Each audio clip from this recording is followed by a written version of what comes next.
Et c'est la grogne à Madagascar, au pays des planteurs de vanille. Cette épice très onéreuse rapporte des millions d'euros à la Grande Île, premier exportateur mondial avec 1000 à 2000 tonnes par an à destination des États-Unis, de l'Europe ou encore du Japon.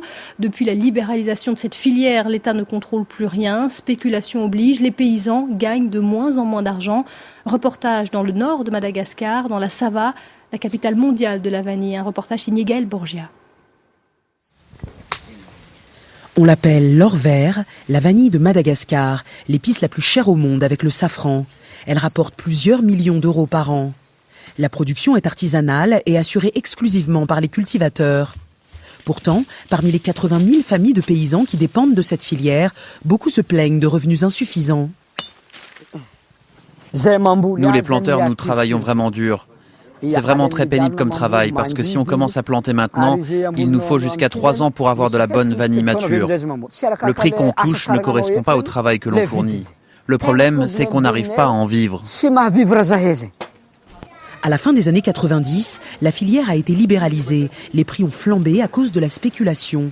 En 2003, la vanille se vendait à 400 $ le kilo sur le marché international, mais le cours s'est subitement effondré l'année suivante.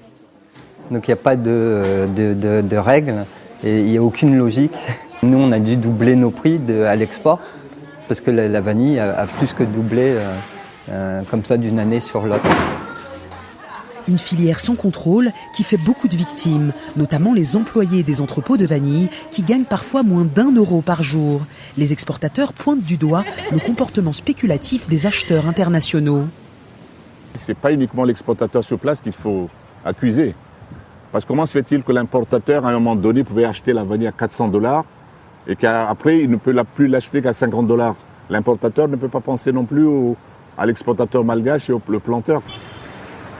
Un décret interministériel prévoit une régulation stricte de la filière, mais pour appliquer les textes, il faut du temps et des moyens que l'État n'a pas.